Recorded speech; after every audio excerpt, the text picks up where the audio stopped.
Hey, it's Craig. I just wanted to let you know that you can listen to Canadian History X early and ad-free on Amazon Music, included with Prime. Greetings and welcome to another episode of Canadian History X. If you'd like to support the podcast, you can. Just go to patreon.com/CanadaEHX. You can support the podcast for as little as $3 a month. You can also donate to the podcast by going to CanadaEHX.com and clicking Donate. Today, I have the pleasure of interviewing Keilani Rose. Keilani is an actor, model, writer, producer, dancer, and DJ. She's appeared on various shows including Once Upon a Time, Lucifer, A Series of Unfortunate Events, and The Magicians, as well as several films including The Color Rose, Woodland, and Within the Silence. She also launched Flimsy, a series she stars in, has created, and produced, all while in isolation, and it debuted on November 6, 2020 at the 4th Annual Female Filmmakers Fuse Film Festival. She also has another project on the way called Breathe, which is launching in December in Vancouver. Keilani, who splits her time between Vancouver and Los Angeles, took the time to speak with me, and we had a really great conversation, so I'm going to get right to it. How have things been for you during COVID, during lockdowns, during self-isolation, all that stuff?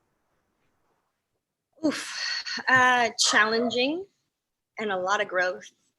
To sum it up, I think definitely a roller coaster for sure. Mm-hmm. I think there was a lot of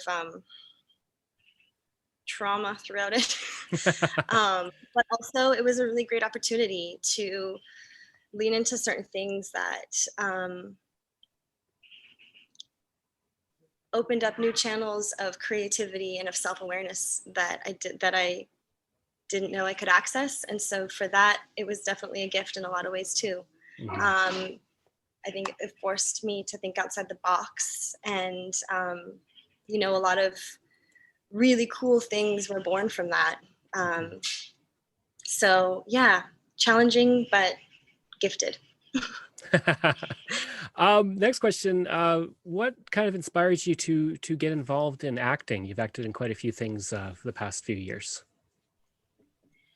The inspiration from acting, literally fell into my lap because of dance. I had an agent who encouraged me to go take a class. That was kind of like the condition that he would sign me on as a dancer, but wanted me to go gain acting experience. And so that was my introduction into the acting world, which I fell in love with. And I think it came super organically because, if I trace it back and I look at why it feels like home when I'm in this space where I get to tell stories and explore the craft in that way, it brings me back to my indigenous roots, my mixed indigenous roots, which are from Clitli Nation, which is colonially known as Prince George, and also my Native Hawaiian roots.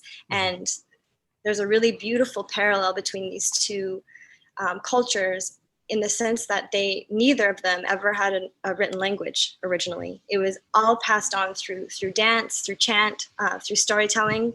And so to know that runs deep with my roots, and that's probably why it feels so much like home when I get to step into that space to be creative in any of those avenues. I think, it all stems from that. So you're involved in a lot of things. We just talked about the acting, but you do producing, writing, dancing, DJ. Is there anything that kind of you focus more on than any other, or that's something that's kind of closer to your heart than the other endeavors that you have? This fly is trying to get me. Because I smell so good, I know. Which one is closest to my heart? Is that what you're asking me? Yeah. Yeah. Ooh, that's tough because dance is my very first love, and it will always be my forever love. I think there's something that just resonates throughout my whole body that it just feels so right, and I know myself the most when I'm in that element. But I'm finding a really new powerful love with finding my voice through acting, because I would say that there was definitely a time in my childhood where it felt like it wasn't safe to use my voice and to speak out hear my voice and hear that resonance and understand that these stories that we tell can have such an impact. I mean, it's impossible to compare them for sure. But at the same time, they also feel so symbiotic because the way that I've understood how and learning how to understand my body really translates and uplifts and elevates my craft in the acting realm as well, because, you know, we use our voices, but then so much of the storytelling is through body language. So I think it's like you'd be forcing me to choose my favorite child or something. I can't do it. No worries. Tell me a bit about Flimsy. Flimsy is the bomb.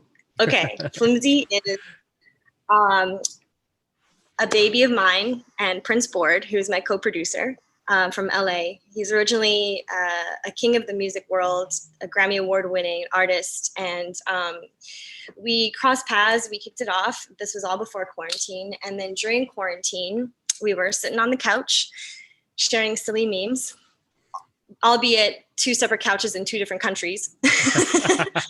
And we were like, wouldn't that be hilarious if we actually filmed this and made it look like we were in the same space, even though you're in LA and I'm in Vancouver? And we're like, oh my God, that's brilliant. We should totally do this. So it basically, what started out as kind of a joke, because let's be real, during lockdown, we all really needed those jokes. We depended on those jokes to keep us smiling and laughing because it was hard.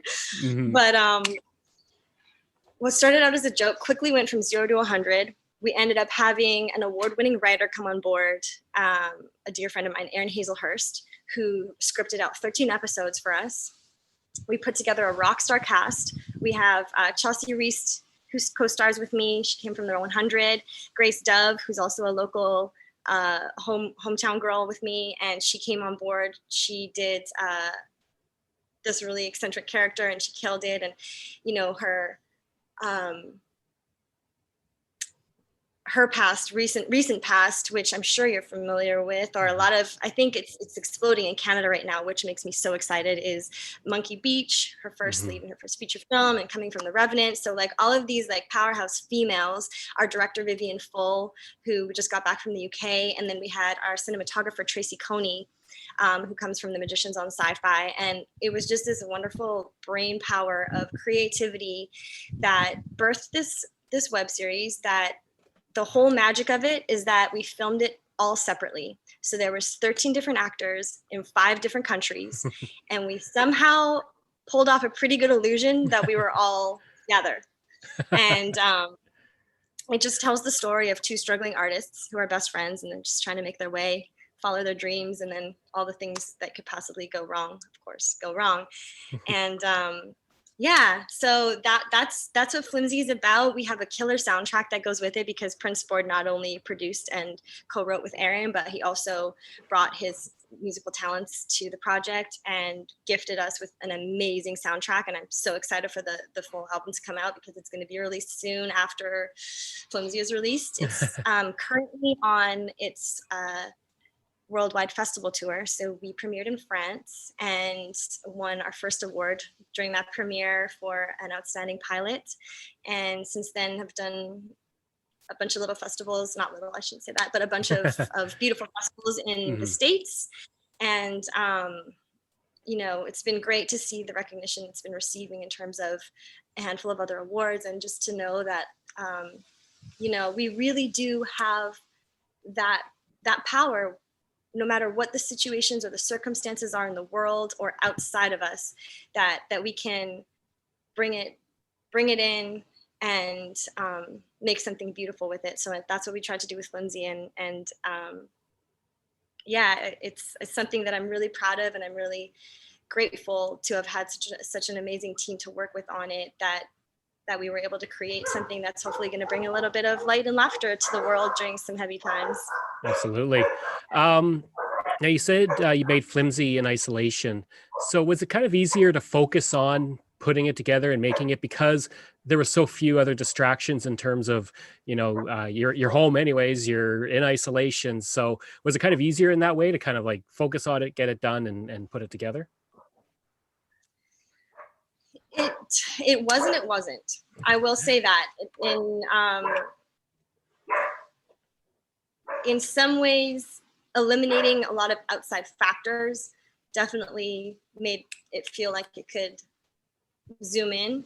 Mm-hmm. But then in other ways, there were challenges that I didn't expect to come up to, which was just like, because I was living with my family, like me and my little sister moved into a big house right before quarantine, which was amazing because we had some really bright, beautiful space to work with during the lockdown, which I was definitely cramped in a little bachelor suite before that. So it's not going to have been the same experience whatsoever. But because we were all living together, it was me, my sister, her boyfriend, another roommate, and then some other family. And so it was like a big 6-bedroom house, but like navigating how to share the space and like, hey guys, I'm going to need to book the living room tonight for filming this scene. Can you please not pass to the kitchen?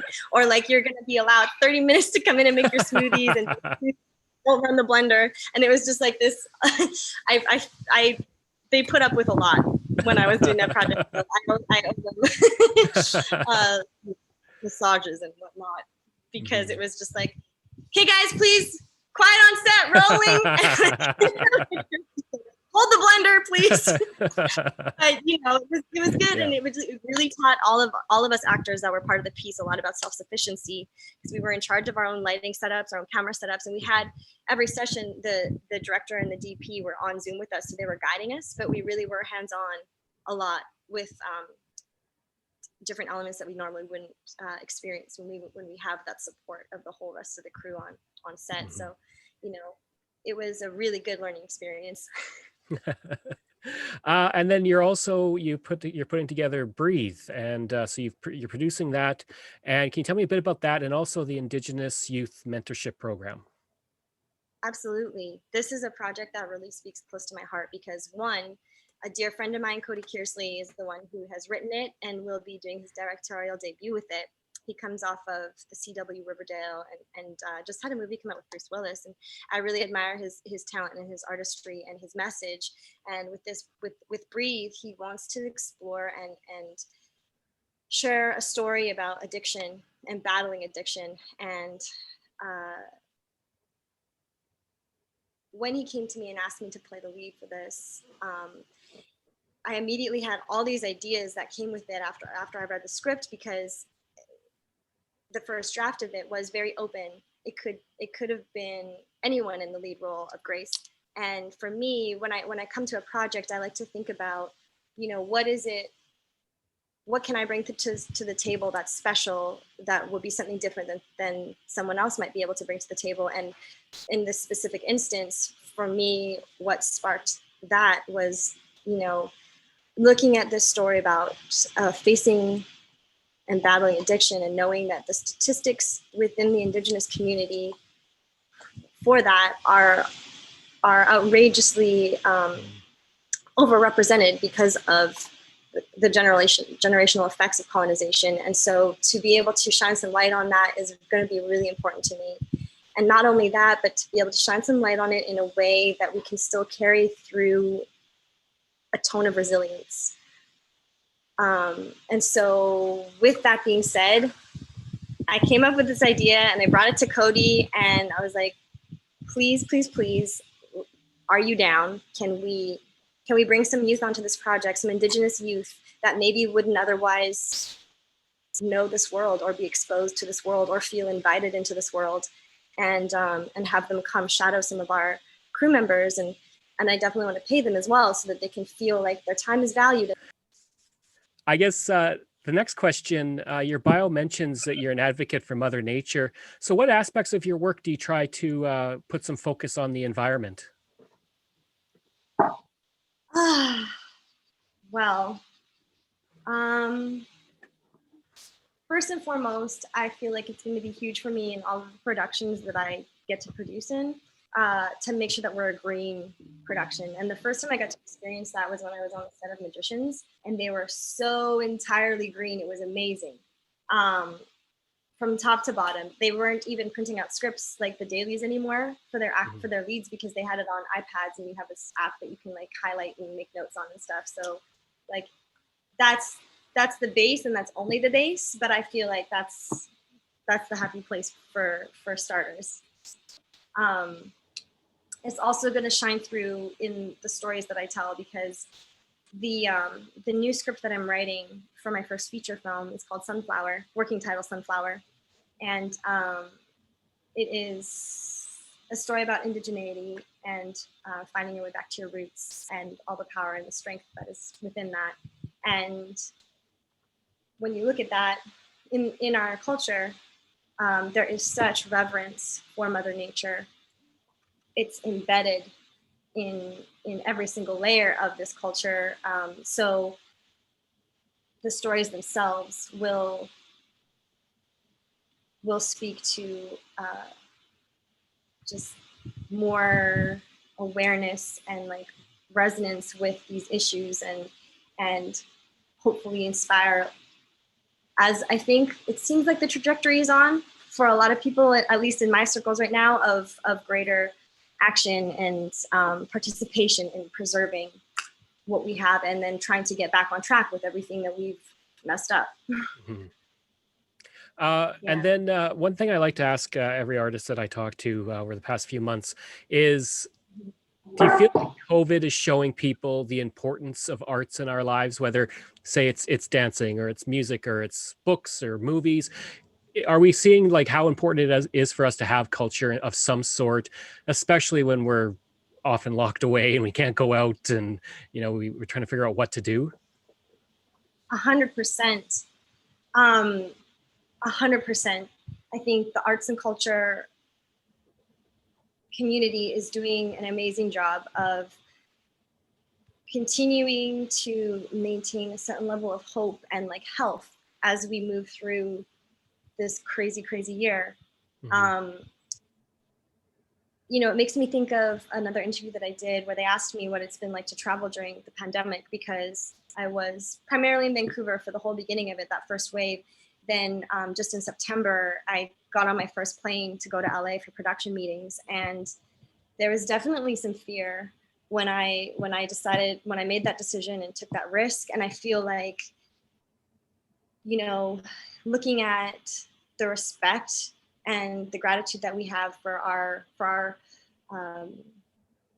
frontline workers, our mm-hmm. healthcare workers, and all of these people that are showing up to do their part to make sure that we keep going, is also looking at our arts and culture community, because we too are showing up to take those risks to make sure that we can still create and share inspiration and with the world during this time. And that's huge.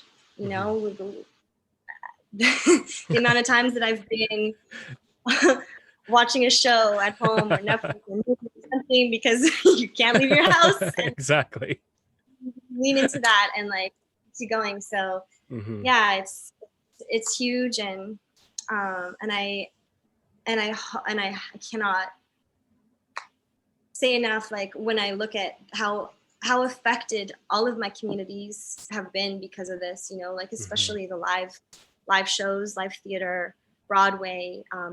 Also, my sister's a musician, and so many of my dear friends, my co-producer from Flimsy, musicians, and all of their live gigs are completely done right now. Like we don't even know if it's going to be back in 2021. So it's mm-hmm. so finding ways that we can, express appreciation and gratitude and support these communities is big for sure. Without a doubt. Kind of in regards to next year, it's kind of hard to say. There might be vaccines. We might be kind of in lockdown for a while, but what's on tap for you coming into 2021? What do you have planned for next year? 2021, depending, of course, on everything, but in my ideal 2021, there's going to be a window of opportunity for me to bring my first feature film to principal camera. And that will be Sunflower, and I'm hoping to film it back in my hometown. And that would ideally be in the spring and summer. So we're kind of looking at putting all those pieces into play right now and just basing it on what the restrictions might be as we just kind of take it day by day and see how it unfolds. Aside from that, we have 2 projects that I have worked on before quarantine that will be released this year. One of them is called The Color Rose, and it's a thriller we were lucky enough to experience the premiere and the red carpet all together right before COVID hit. And we did that in Mammoth Lake, California. An amazing experience to be part of because it was an all-female lead cast, directed by a female, produced by females, and it was just really, really incredible energy to be part of. So that I believe it's coming out January, February. We're still waiting on confirmation on the exact date, but we've sold it to ArcLight, and so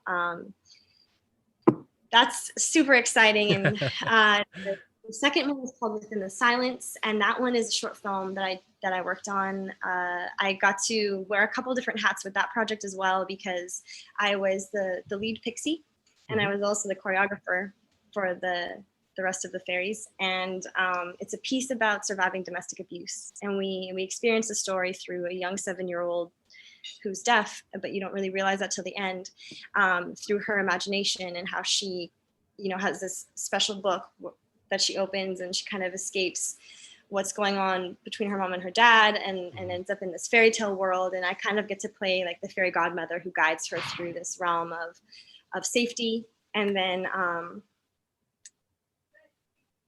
it's really nice too, because there's some representation of the disabled community, and we definitely cast that authentically. Jade Taylor is the brilliant mind who created this one, and she wrote it and directed it and produced it. And it was really important to her to make sure we had the character cast who was deaf, so that we could honor that community. And we all were learning sign language with that one, so that was a really cool experience as well. A little basic American Sign Language, but some of them were much better than I was.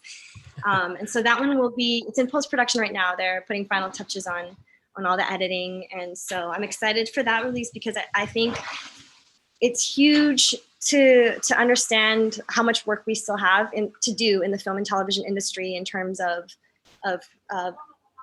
proper representation for the disabled community. So we're going to try to start making some steps towards that in the right direction as well. Last but definitely not least, and something that's really, really close to my heart, that's going to be going down this year, if not potentially before the end of the year.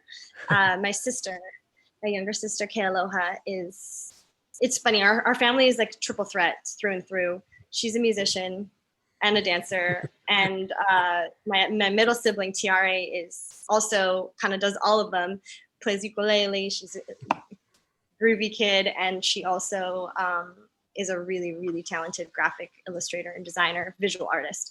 So the three of us always find a way to gang up and collaborate whenever one of us has something going on.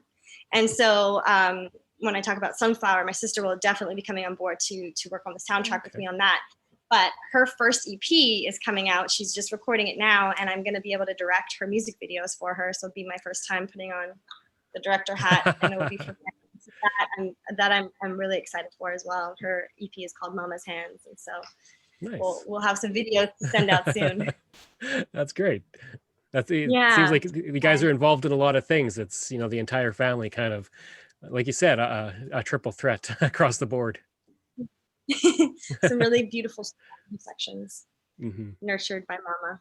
So, if you want to follow back to your last question, the projects and all of the good stuff that's coming out, we have my website, KeilaniElizabethRose.com, but probably most go-to is going to be Instagram, which is at KeilaniElizabethRose. And I need to spell that because I know it's not really common name. It's Keilani, Elizabeth Rose, all one word. And that's where I'll be sharing all the good stuff with movies, music, dance, and all the collaborations that I get to be part of. I hope you enjoyed that episode of my interview with Keilani Rose. If you did, please leave a rating and review. You can reach me at craig@canadaehx.com. You can visit my website. Just go to canadaehx.com, and there you'll find hundreds of articles on Canada's history, as well as all my podcast episodes. And again, you can support the podcast by going to patreon.com/CanadaEHX. You can support the podcast for as little as $3 a month. Just like all of these wonderful patrons have. Phil Maynard, Pamela Elder, Shannon Marshall, Clinton Martinez, Dimitri Chauve, Aaron O'Hara Myers, Robert Dunseith, Todd Casey, Catherine Roy, Luke S., Vic Hedges, JP Bear, Jason Hall, Spencer M., and Iris Gray. You can find us on Facebook. Just go to facebook.com/CanadianHistoryX. You can find me on Twitter. My handle is Craig Baird, CraigBaird. And you can find me on Instagram. Just search for Bairdo37. Thanks, and we'll see you again next time.